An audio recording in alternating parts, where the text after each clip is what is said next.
इस बीच एक और अहम खबर, इराक में हमले पर अमेरिकी विदेश मंत्रालय का जो बयान सामने आया है उस पर भी जरा गौर कीजिए।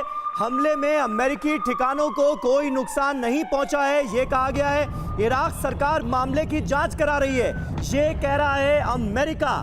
ये दरअसल पहला बयान है इन हमलों के बाद। जो फर्स्ट रिएक्शन अमेरिकी विदेश मंत्रालय की तरफ से आया वो आपके सामने है और माना यह जा रहा है कि अमेरिकी राष्ट्रपति जो बाइडेन थोड़ी देर में इस पर बयान जारी कर सकते हैं। इजराइल का जहां तक जिक्र हुआ, कपिल जी, इजराइल ने हमले करवाए दमिश्क में, जिसमें ईरानियन रिवॉल्यूशनरी गार्ड्स के 2 बड़े ऑफिसर्स की जान चली गई। उसके बाद ईरान ने कहा कि हम इजराइल से इसका बदला लेंगे। अब मोसाद के ट्रेनिंग सेंटर पर हमला जोड़ के ना देखें।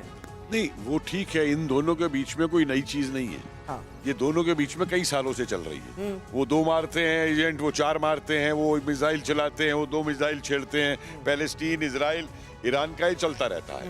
लेकिन मैं इसको एक लार्जर कॉन्टेक्स्ट में इस समय देख रहा हूँ कि जो मैं बार बार कह रहा हूँ कि अमेरिकन वीकनेस ने जितने भी वर्ल्ड ओवर ऐसे फोर्सेस थे, जिन फोर्सेस को अमेरिका ने तैयार किया, देखिए 50 साल से अमेरिका वाले जो है सारी दुनिया को हॉलीवुड के थ्रू क्या बांट रहे थे?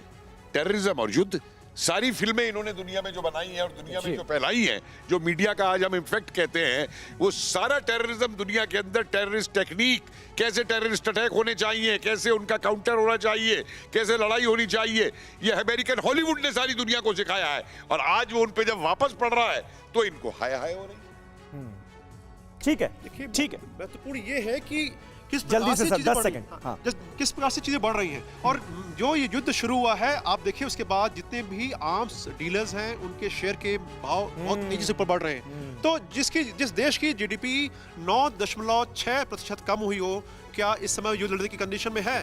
तो एक बहुत बड़ा इसका जो फाइनेंशियल एस्पेक्ट है, उस डायमेंशन को भी हम नेगलेक्ट नहीं कर सकते। बिल्कुल, फाइनेंशियल एस्पेक्ट को भी नेगलेक्ट नहीं किया जा सकता, क्योंकि रूस की अर्थव्यवस्था की कमर तोड़ने की पूरी कोशिश की गई है। और अब रूस का अगर यहां पर इन्वॉल्वमेंट है, अगर मिडिल ईस्ट से ऐसी चिंगारी को भड़काने की कोशिश की जा रही है जो वर्ल्ड वॉर 3 की आहट के तौर पर देखी जा सके, तो यह अपने आप में और भी ज्यादा गंभीर हो जाता है।